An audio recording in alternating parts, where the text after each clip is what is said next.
ప్రియులారా ఈ యొక్క ఉదయకాల సమయంలో దేవుడు మనకిచ్చినటువంటి మరి యొక్క నూతన దినాన్ని బట్టి మరి దేవుడికి నేను వందనాలు చెల్లిస్తున్నానండి. అందరూ బాగున్నారా? మరి దేవుని యొక్క కృపలో వర్ధిల్లుతున్నారని అనుకుంటున్నాను. మరి ప్రతిరోజు కూడా మరి ప్రార్థిస్తున్నారా? మరి వాక్యాన్ని ధ్యానిస్తున్నారా? మరి ప్రతిరోజు కూడా దేవుడు చేసినటువంటి మేలుని బట్టి దేవుని స్తుతించండి. ప్రతిరోజు ఒక్క అధ్యాయమైనను మరి తప్పకుండా దేవుని యొక్క వాక్యాన్ని ధ్యానించండి. ఎవరితో మాట్లాడక ముందు మరి దేవునితో మాట్లాడేటువంటి అనుభవాన్ని మనం కలిగి ఉండాలి. ఎవరిని మరి కలవక ముందే మరి దేవుణ్ణి కలిసేటువంటి అనుభవాన్ని మనము కలిగి ఉండాలి ప్రియులారా. మరి దేవుడు మరి వచ్చిన దినమంతా కూడా మరి కాపాడాడు కదా, మంచి ఆరోగ్యంలను ఇచ్చాడు, ఆయుష్ని ఇచ్చాడు. మరి మనం క్షేమంగా ఉన్నామంటే కేవలము దేవుని యొక్క కృపయే. ఆయన ఉచితమైనటువంటి కృప, ఆయన యొక్క ప్రేమ మనల్ని నిలబెడుతుంది ప్రియులారా. ఒక దినాన్ని మనము చూసేలాగా చేస్తుంది. కాబట్టి ప్రతిరోజు కూడా మరి తప్పకుండా దేవుని మనము స్తుతించే వారిగా మనము ఉండాలి ప్రియులారా. ఈ యొక్క మరి ఉదయకాల సమయంలో మరి దేవుడు మనకి ఇచ్చినటువంటి వాక్యాన్ని ధ్యానించదామండి. మరి అందరూ కూడా మరి నాతో పాటు ఏకీభవించి మరి వాక్యాన్ని ధ్యానించవలసిందిగా కోరుతున్నాను. కీర్తనల గ్రంథము 119, 73వ వచనం చదువుదామండి. ఇక్కడ మరి యొక్క మాట మనం చూసినట్లయితే ఏమంటున్నాడు మరి భక్తుడైనటువంటి దావీదు మహారాజు అంటే, ఈ యొక్క కీర్తన మరి మనం చూసినట్లయితే ఏమనుంది అంటే, నీ చేతులు నన్ను నిర్మించి నాకు రూపు ఏర్పరచెను, నేను నీ ఆజ్ఞలను నేర్చుకున్నట్లు నాకు బుద్ధి దయచేయము. అంటే చూడండి మరి ఇక్కడ ఈ యొక్క మాట మనం చూసినట్లయితే ఇక్కడ మనకి ఏమని కనబడుతుంది అంటే, నీ చేతులు అన్నటువంటి ఒక మాట మనకి కనబడుతుంది. నీ అనేటువంటి పదము ఎక్కువగా మనకి కనబడుతుంది. ఈ యొక్క వచనం నుంచి కింది వచనాల్లో మనం ఇంకా ధ్యానించినట్లయితే నీ అనేటువంటి మాట మనకి కనబడుతుంది కదండి. ఈ యొక్క 190వ కీర్తన మరి దేవుని వాక్యం యొక్క మరి శ్రేష్టతను గురించి తెలియజేస్తుంది కదండి. అంటే ఈ యొక్క భాగములో మరి దేవుని యొక్క గొప్పతనం గురించి వివరించబడింది కదండి. ఈ యొక్క భాగంలో మరి మనం చూసినట్లయితే దేవుని యొక్క గొప్పతనాన్ని గురించి వివరించబడింది. అయితే మరి ఏమంటున్నాడంటే మొట్టమొదటిగా నీ చేతులు అన్నాడు కదా. ఏమన్నాడు?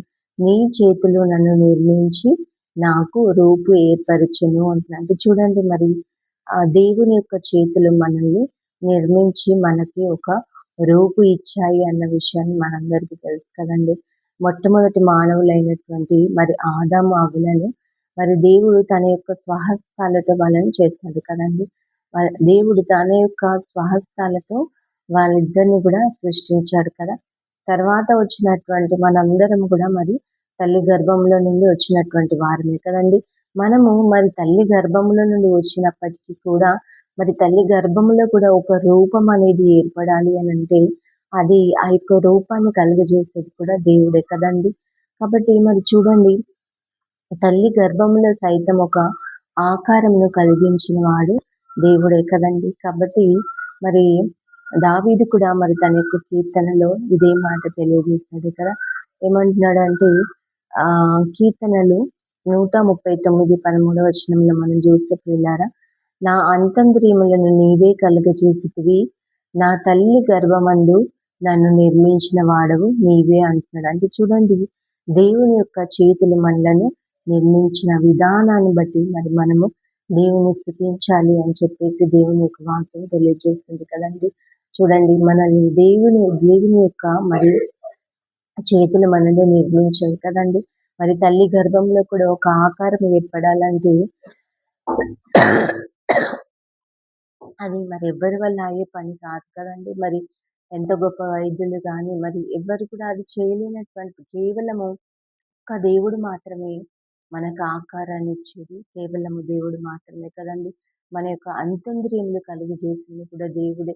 మనకు ఒక చక్కని రూపు ఇచ్చాడు కదండి. మనము ఒక చక్కని మరి రూపాన్ని కలిగి ఉన్నామంటే అది కూడా మరి దేవుని యొక్క మరి కృపయే కదండి. ఆయన మనల్ని నిర్మించాడు, ఆయన మనకి ఒక రూపునిచ్చాడు కదా. మరి ఆయన యొక్క చేతులు మనల్ని మనం నిర్మించాయి అనే విషయాన్ని మనం ఎప్పుడు కూడా మర్చిపోకుండా మరి ఆయన యొక్క చేతులు మనల్ని నిర్మించిన విధానాన్ని బట్టి మరి దేవుని స్తుతించాలి ప్రియులారా. దేవుని యొక్క చేతులు మనలను నిర్మించిన విధానాన్ని బట్టి మరి మనము దేవుని స్తుతించాలి. రెండవదిగా మరి చూసినట్లయితే ఈ యొక్క కీర్తన భాగం 119, 75 వచనంలో మనం చూస్తాం కదా.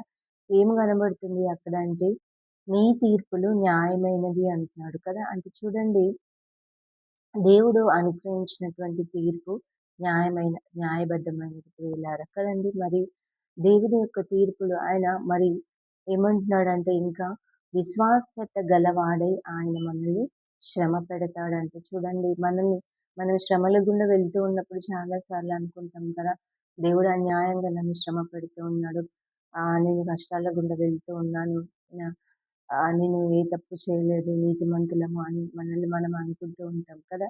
అంటే దేవుడు శ్రమ పెట్టినా కూడా దేవుడు విశ్వాసత గలవాడే మనల్ని శ్రమ పెడతాడంట ప్రియులారు. చూడండి, మరి ఆయన తీర్పులో ఎటువంటి పక్షపాతం అనేది ఉండదు కదా.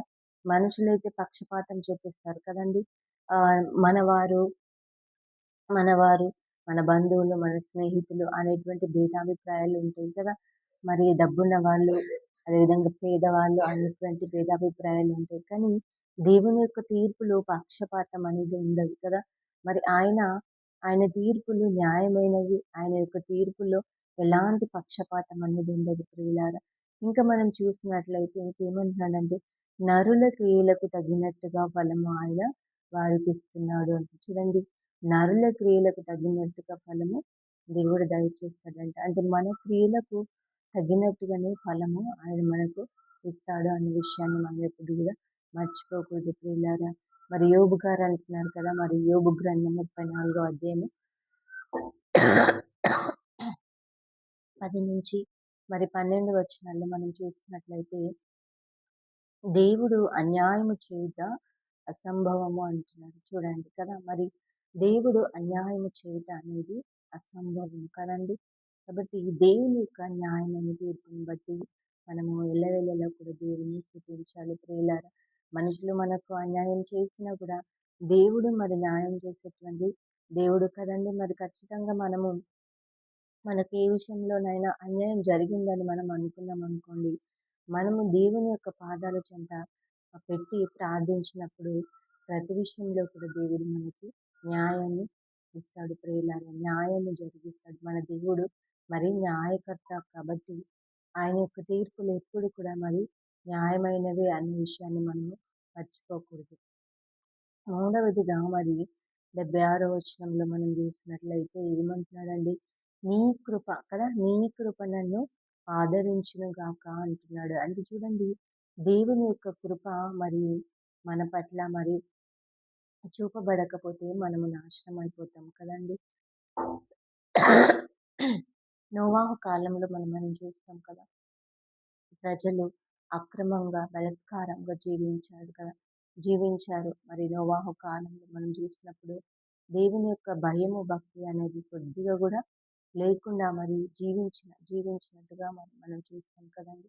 వారి యొక్క మరి పాపాన్ని బట్టి ఆ తరము వారందరూ కూడా మరి నాశనం అయినట్టుగా చూస్తాం కదా. ఆ యొక్క జల ప్రళయంలో నాశనం అయిపోయినట్టుగా మరి మనం చూస్తాం కదా. అయితే మరి ఆ ఆ యొక్క సమయంలో మరి నోవాహు మరి యెహోవా దృష్టి యందు కృప పొందిన వాడుగా ఉన్నాడు అని మన వాక్యం చూస్తాం కదండి. నోవాహు మరి దేవుడు చూసినప్పుడు నోవాహు మరి దేవుని యొక్క దృష్టిలో కృప పొందిన వాడుగా మరి ఉన్నాడంట ప్రియులారా. మరి కాబట్టి అతడు అదేవిధంగా అతని యొక్క కుటుంబం అంతా కూడా మరి రక్షించబడినట్టుగా మరి మనం చూస్తాం కదండి. ఆ యొక్క జల ప్రళయంలో ఆ తరమ వారందరూ కూడా మరి నాశనం అయిపోయినప్పటికీ కూడా నోవాహు ఒక్కడు మరి దేవుని యొక్క దృష్టిలో మరి కృప పొందిన వాడుగా ఉన్నాడు కాబట్టి అతడు అదేవిధంగా అతని కుటుంబం అంతా కూడా మరి రక్షించబడినట్టుగా మరి మనం చూస్తాం ప్రియులారా కదా.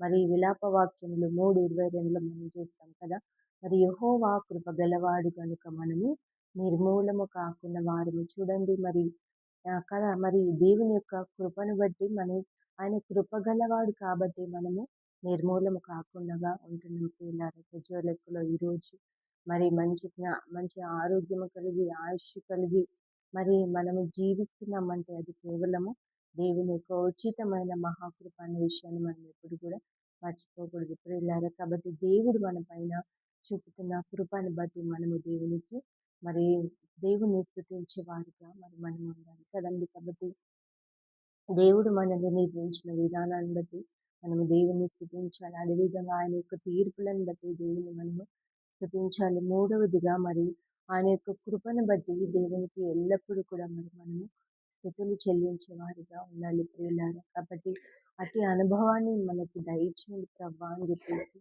దేవుని మనం అడగాలి కదండి ప్రియులారా. మరి ఎల్లప్పుడూ కూడా దేవుని స్తుతించేటువంటి అనుభవాన్ని మాకు దయచేయండి ప్రభా అని కూడా దేవుని మరి అడగాలి. అట్టి కృప దేవుడు మనందరికీ దయచేయను కాక. ఈ కొద్ది మాటలు దేవుడు మన వినికిడిలో దీవించి ఆశీర్వదించును గాక. ఆమె చిన్న ప్రార్థన చేసుకున్నాం పిల్లారా, నాతో పాటు ఏకీభవించండి. మరి అదేవిధంగా మీరు కూడా మీ యొక్క ప్రార్థన అవసరతలు మాకు తెలియజేయండి. తెలియజేసినట్లయితే మేము కూడా మరి మీ గురించి దేవునికి మరి దేవుని మీ పక్షంగా దేవుని సన్నిధిలో ప్రార్థిస్తాము. చిన్న ప్రార్థన చేసుకుందామండి. పరిశుద్ధుడ, మహోన్నతుడ, మహాగణుడ, గొప్ప దేవ, మీకే స్థితులయ్యా, స్తోత్రాలు తండ్రి. మీకు వందనాలు చెల్లించుకుంటున్నామయ్యా. నీవు మమ్మల్ని నిర్మించిన విధానాన్ని బట్టి ప్రభా, నీవు మమ్మల్ని నిర్మించినందుకు నీకు వందనాలయ్యా. మరి ప్రభా, మరి నీ యొక్క తీర్పులను బట్టి నీకు వందనాలు ప్రభా.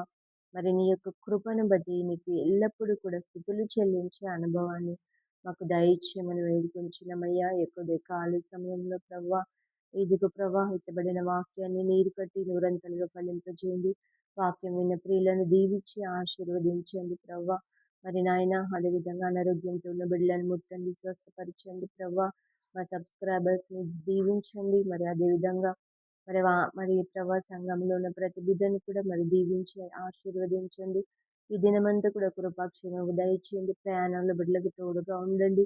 ఎంతమంది బిడ్డలు ప్రభా యొక్క మరి మారుతున్న వాతావరణాన్ని బట్టి అనేక మంది బిడ్డలు అనారోగ్యం కుండా వెళుతూ ఉంటున్నారు ప్రభా. అటు వారిని కూడా మీరు ముట్టండి, స్వస్థపరచండి. ప్రతి పరిస్థితిని తట్టుకునేటువంటి ఇమ్యూనిటీని, శక్తిని, బలాన్ని ప్రతి బిడ్డకు దయచేయండి ప్రభా. వృద్ధులైనటువంటి తల్లులను తండ్రులను దీవించండి. మంచి ఆరోగ్యములను దయచేయండి. చిన్న బిడ్డలను జ్ఞాపకం చేసుకోండి, యవ్వన బిడ్డలను జ్ఞాపకం చేసుకోండి ప్రభా. ప్రతి బిడ్డను కూడా మీ కృపలో దర్శించి మంచి ఆరోగ్యములనిచ్చి, ఆయుష్నిచ్చి, కృపనిచ్చి ముందుకు నడిపించమని దేవా ఇచ్చిన ఈ సమయం కొరకు మీకు వందనాలు, కృతజ్ఞతాస్తుతులు, స్తోత్రములు చెల్లిస్తూ యేసయ్య పరిశుద్ధ నామములో ప్రార్థన అడిగి పొందుకొని నామ పరమ తండ్రి. ఆమేన్. Praise Lord. అందరికీ కూడా గాడ్ బ్లెస్ యు. మళ్ళీ రేపు ఈ సమయానికి మనం కలుసుకుందాం. అంతవరకు సెలవు.